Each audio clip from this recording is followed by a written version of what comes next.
As I read the problem, I'm going to set up ratios. And of course, ratios are fractions.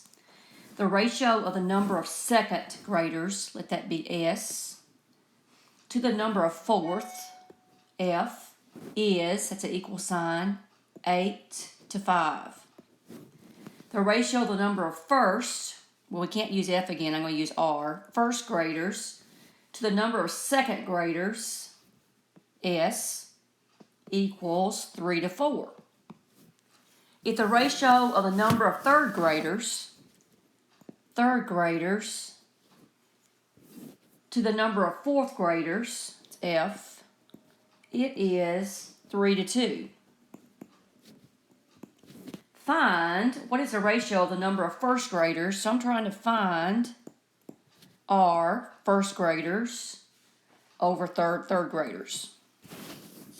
All right, so we're trying to find R over T. This second equation has an R in it, so let's take that equation and solve for R.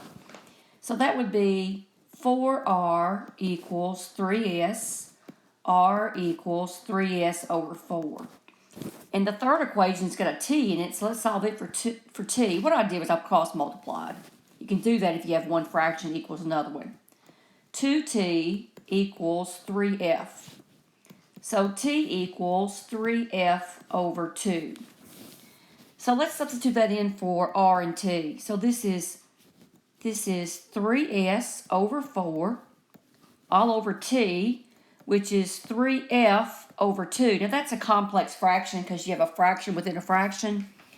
So look at your secondary denominators, the 4 and the 2, and ask yourself what is the smallest number that a 4 and a 2 will both go into. That's also called the least common denominator. And of course it would be 4. So multiply top and bottom by 4. The value of 4 over 4 is 1. You can multiply anything by 1 and not change the value, only change how it looks. So when you multiply the main numerator by 4, these 4's cancel and you're left with a 3S.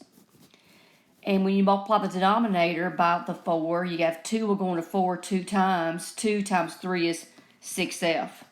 Of course, there's a problem here because we've got this S and F. So take the top, well, let's reduce that. That's going to be S over 2F. Take the top equation that we haven't used yet and solve it for either S or F. I'm going to solve it for S. It does not matter. So if I solve it for S, that's going to give me a 5S equal 8F. So S equals 8F over 5. All right, so I have S over 2F, and I just found an expression for S. So substitute that in right there. That's going to give you 8F over 5, that's S, over 2F. Once again, we got this complex fraction, multiply top and bottom of 5. And that'll give me 8F, these 5's cancel, over 5 times 2 is 10, 10F. The F's cancel, and if you reduce that, 2 will go into both of those, and it gives you 4 over 5. So the relationship, the ratio between R and T is 4 to 5, and that's answer E.